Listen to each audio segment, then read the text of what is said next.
you want him a Benny Rooster for something. I sure do, Elly. I just heard that Jane Hathaway is sick of bed, and I want to cook her up a nice big pot of chicken broth. Well, that's not... Granny, you ain't fixing to cook Earl. Oh, of course not, Elly. But I figured you could turn him loose in the neighborhood, and he just might bring home a plump little hen. Good-looking little fella here, Earl. Well, Granny, I don't reckon Earl wants you to cook none of his sweethearts neither. Well, maybe you're right. Just turn him loose outside. And if a chicken hawk shows up, Jethro can bag him. They make awful good broth if you simmer them long enough. Jethro tells me Miss Jane is ill and you're fixing the doctor for her. That's right, Jed. Trouble is, I don't know for sure just what she's got. What she told you, Jethro? Oh, she's got something called sick benefits. Sick benefits? Yes, sir. Well, I called her apartment this morning to find out could she come to supper tonight. And she says, I'm sick in bed, Jethro. And I says, well, Granny will come on over and doctor you. And she says, well, you tell Granny there's already a doctor on the way because I got sick benefits. I bet it's something like a sick headache or maybe a sick stomach. I reckon it's worse than that, Elly, because this is catching. Is that a fact? Yes, sir. Miss Jane says pretty near everybody that works down at the bank has got sick benefits. That's because they don't wear ass-affinity bags. Appears to me like Mr. Drysdale got himself a heap of trouble down to the bank. Is Mr. Drysdale sick too, Jethro? No, I asked Miss Jane that. And she says the executives, that's the higher-ups, like the vice presidents, they don't have sick benefits. Probably because they eat better and they get more rest. And they wear ass-affinity bags around their neck. Well, I reckon we all ought to pitch in and help Mr. Drysdale. He must be mighty short-handed down to the bank. Well, I can help count the money. Arithmetic is my best study in school. I'm up to 12 times 12 now. Well, how much is 12 times 12, Jethro? Wait a minute. Okay, now hold up 2 fingers. Okay. 12 times 1 is 12. 12 times 2 is 24. 12 times 3 is 36.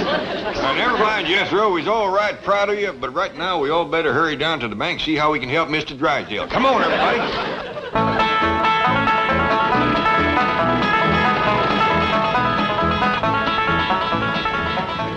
I'll go in first. The rest of you wait here. How come? We don't know how catching that sickness is. Miss Hathaway, how can you do this to me? Now, you know the bankers' convention is in town, and I'm making the keynote speech. Well, you haven't finished writing it for me. Now, listen, couldn't you come in today and be sick tomorrow? 103 fever. Well, I'll turn on the air conditioning. Don't pay any attention to Dr. Murphy. I know him. He's trying to make a big thing out of this so he can collect a big fee. Oh, fine, Doctor. I knew you were there. That's why I made a joke about it. Huh? Oh, of course. Certainly. Yes. Keep her in bed. Goodbye, Doctor. Come in. Hi there, Mr. Drysdale. Mr. Clampett, hello. What can I do for you? Well, I reckon right now is what can I do for you? We heard about all the sickness. Oh, don't let that concern you. Anything you need. Well, nothing except a secretary, a new doctor, a speechwriter, and someone to take over my work. For a fellow with all them troubles, you sure keeping your spirits up. Well, I try to keep laughing so I won't cry. Oh, will you answer the door?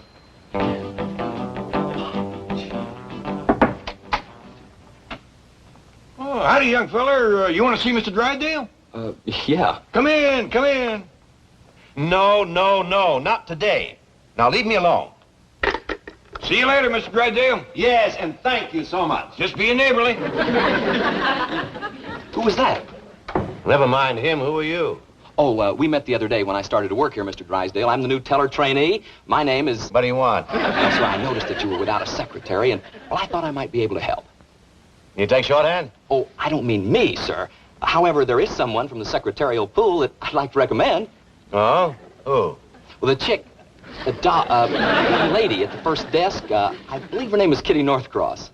The one that wears the tight sweaters? Yeah. Does she? Oh, I only observed her efficiency. Yeah.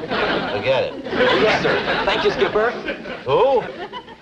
Well, sir, I just got out of the Navy, and I like to consider this bank my new ship, and you my new captain. And I'm proud to be aboard, sir, because I know that your genius will pilot this ship of finance through the reefs of adversity and the stormy seas of competition until we drop anchor in the harbor of success. Bilgewater. Aye, aye, sir. Thank you, sir.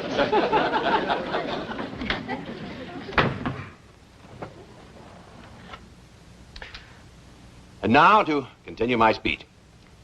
Gentlemen, it is my observation that a bank is like a ship. Its president, the captain. It is his responsibility to pilot that ship through the reefs of adversity and the stormy seas of competition until he drops anchor in the harbor of success. At this point, take a sip of water and wait for applause.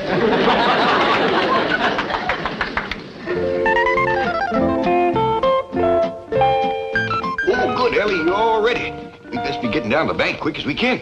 Well, Pop, do you reckon I know enough to be a banker's secretary? Shucks, yes, Ellie, especially since I'm going to be the banker. Oh, did Mr. Drysdale take sick?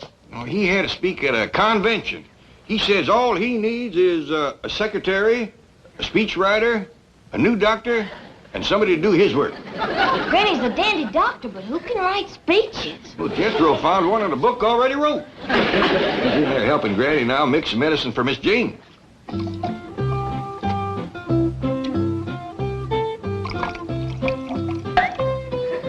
Now my secret yarb.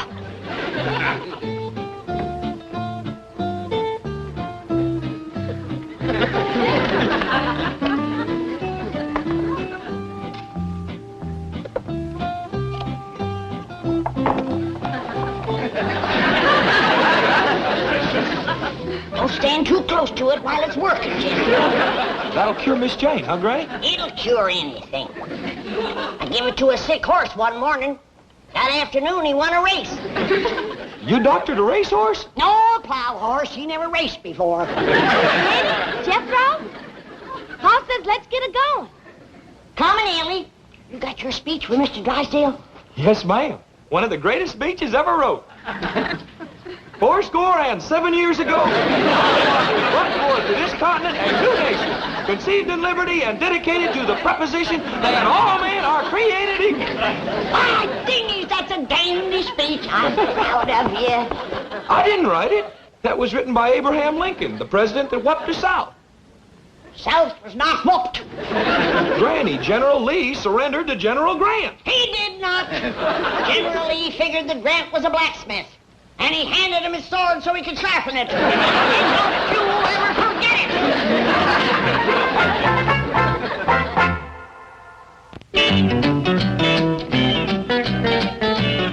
And so, gentlemen, in conclusion, let us think of our banks as a great fleet of ships rescuing the army of American citizens from the Dunkirk of financial difficulty. Let us take them aboard and safely sail them back to the shores of prosperity. Gentlemen, bon voyage. Beautiful, Skipper. Just beautiful. Listen, the door was open and your voice drew me in here like a magnet. Could I go to the convention with you and hear the entire speech? No, you cannot. But, sir, you're my idol. Well, you're pretty idle yourself. Now get back to your cage and do some work. What a voice. Sir, you were born to command. In the Navy, you'd have been an admiral. Well, I was in the Army. Corporal in the Quartermaster Corps. Great outfit, sir. Backbone of the armed forces. Get back to work. That voice. You and General MacArthur. Legends in your own time. Out. Pleasure, sir. Where did personnel dig up that nut?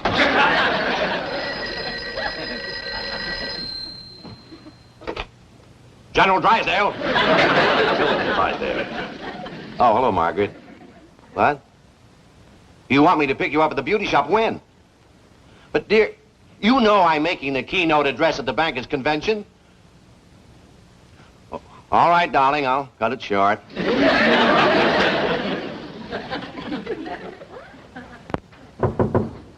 Will you stay out of here, you nut? I'm sorry. I thought it was someone else. I'm terribly upset today. That's why we's all pitching in to help. Elly here's going to take Miss Jane's place while Granny gets her well.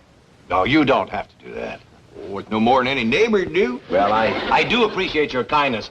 I'm running late, so please make yourself comfortable. See you later. Oh, Mr. Drysdale, here's your speech. Oh, I did forget it, didn't I? Thank you, Jethro. You're welcome. Well, goodbye, all, and thanks again.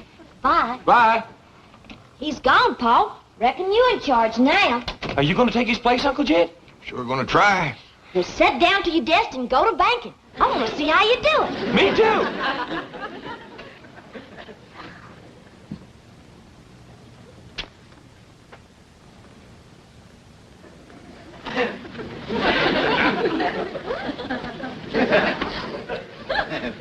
You banking yet, Paul? Well, I reckon not, Ellie. I'm just waiting to bank. How do you do it, Uncle Jed? Well, according to Mr. Drysdale, banking is mostly giving people money when they need it. I'll get it, Paul. That's what a secretary's supposed to do. Howdy, this here's Mr. Drysdale's office, but Mr. Clampett's in charge now.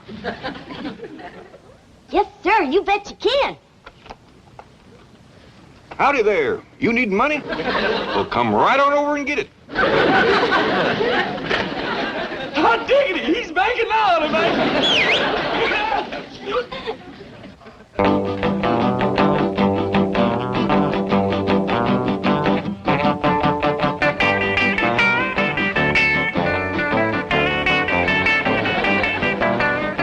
Come in, North Cross. Gee, Mr. Billington. Just call me Bob, doll. Was this going to be my new office? Bob Doll? Could be, honey. I've been speaking to Milburn about you. Milburn? The president, baby, the president. Oh, Mr. Drysdale. Had a girl, oink. Oink? Just a term of affection, doll. It means I'm a hog about you. Oh, that's cute. I think. Swell. Now, listen, about tonight, this apartment where you live, can you cook there? Well, I don't know. I've never tried. You got a stove? I think so. Well, how about a can opener? Oh, I know we've got one of those. I used it the other night to open a bottle of wave set when we did our hair. Mother and me. Your mother lives with you? No, I live with her. Swell. Rescuing the Army of American citizens from the Dunkirk of financial difficulty. Let us take them aboard. That's enough, Jethro. No wonder Mr. Drysdale needed himself a speechwriter. That's pitiful. I didn't understand it. Me neither, and I'm a banker. Well, I reckon I'd best get out to Miss Hathaway's desk. But I ain't sure I know what to do. Well, just watch others, Ellie, and do like them. That's the way we learn. Yes, sir, Pop. Now, listen, honey, is your mother going to be home tonight? Oh, we're going to set our hair again. Well, hello there. Hello there. Well, she's sitting at my desk. Get lost, honey, huh? But Bob, Mr. Billington. Oh, Mr. Billington. Wait, in the vault. Well, what about tonight? Can I tell Mom you're coming by? Not tonight, honey. I don't need my hair set.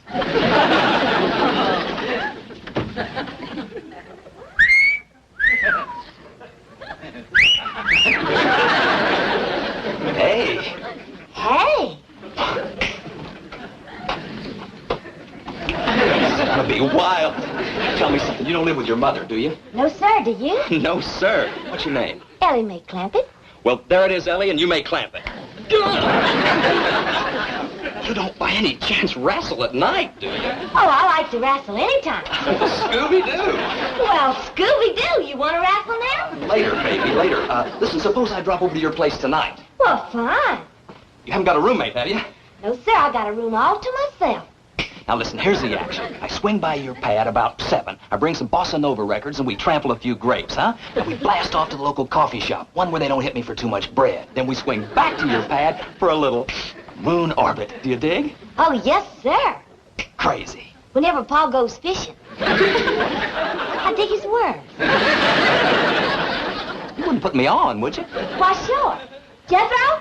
I ain't tall enough to put you on myself, but Jethro can do it. Who's Jethro? Yeah, Elly Mae? This little fella wants to be put on something. Okay. Where would you want me to put you, little fella? Oh, I'd like to be put on your list of friends. Mr. Drysdale's office, but he ain't here. I got it, Elly Mae. Howdy there. This is Jed Clampett speaking. Can I do some banking for you? Oh, howdy, Miss Drysdale. You want to get picked up over to the beauty shop? Well, I can send Jethro right over in the truck. No, your husband ain't here. He's over to the bankers' convention making a speech Jethro give him.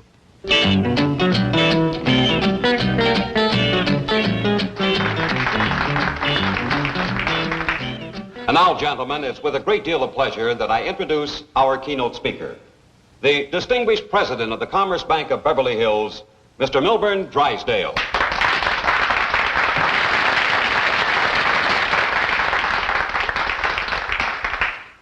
Fellow bankers, 7 years ago, our fathers brought forth upon this continent a new nation.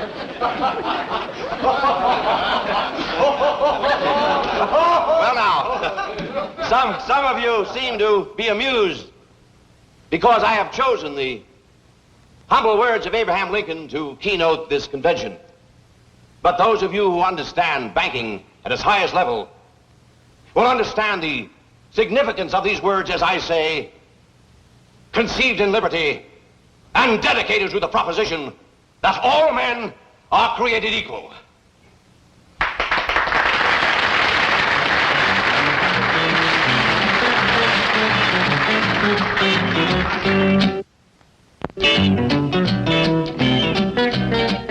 Paul, this here's Mr. Wilson, the man that called you about borrowing money. Well, howdy there, Mr. Wilson. I'm pleased to meet you. Sit down a spell. Well, thank you, sir.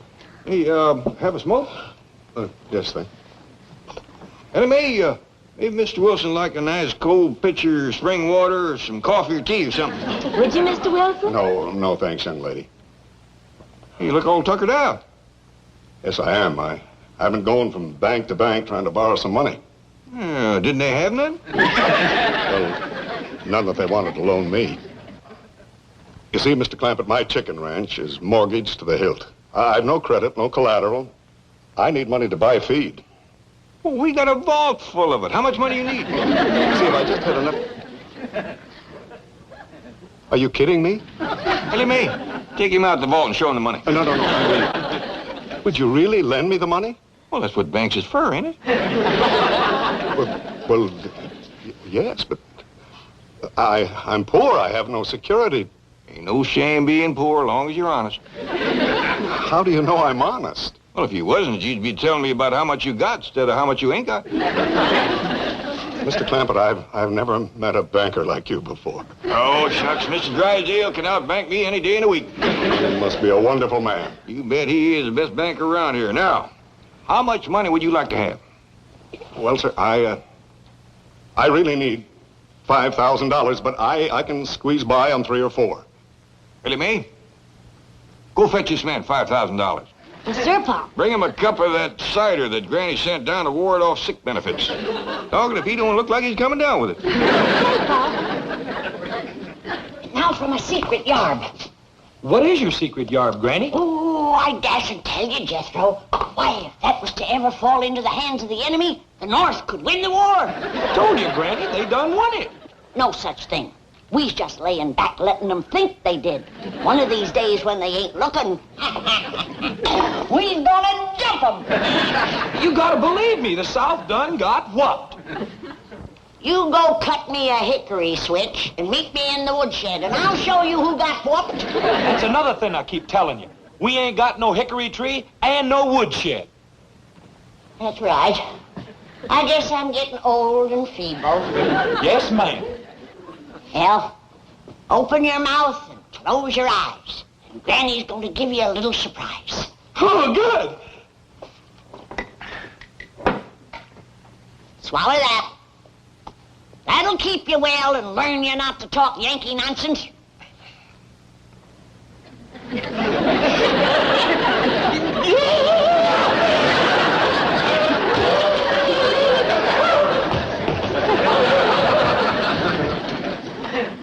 Hey, Doc. I hear some square put the bite on your old man for a gang of bread. What? Well, he laid $5,000 on him. Oh, you mean Mr. Wilson? That's a cat. How'd he get it? Well, he told Paul he needed it for his chickens. You're kidding. What would chickens do with all that money? It was for Mr. Wilson to buy feed. He's got a chicken ranch. And your dad gave him $5,000 for chicken feed? Well, sure, Paul's got 35 million. 35 million? And he likes folks that raises critters. Do you think he's got time to see a young critter raiser? Well, sure, go on in. I'll dig you later, Jim. Mr. Clampett, sir, my name's Bob Billington, and your lovely daughter told me that you could spare me a few moments of your valuable time. You bet I will, young fella. What's on your mind? Well, sir, I work here at the bank, but well, my heart's back on the ranch. The chicken ranch, that is. Or was, until I lost all of my chickens. Sweet little critters. How'd you lose them? Well, sir, I'm not sure. I just woke up one morning and they were gone. I guess one of them left the gate open. What kind of chickens was it? Just regular kind, you know, with the wings and the feathers and those crazy-looking feet. Mr. Clampett, if I could just borrow $10,000, then I could get back into the business that I love, raising chickens. I see. How many chickens you want to start with? Oh, about $10,000 worth. How many roosters? Oh, no roosters, just chickens. These days, you gotta specialize. Elly May? Oh, howdy, Mr. Drysdale. How was your speech? Sensational. The high point of the convention. Listen, did a man named Wilson come in here to borrow some money? Yes, sir, and Paul gave him $5,000. Oh, bless him. That's what did it. Did what? Got me named Banker of the Year. They're putting a plaque in the lobby calling this the bank with a heart. How come? Well, 6 banks were secretly nominated for the honor. Wilson went to each bank, and this is the only one that gave him money. Well, that poor man needed it.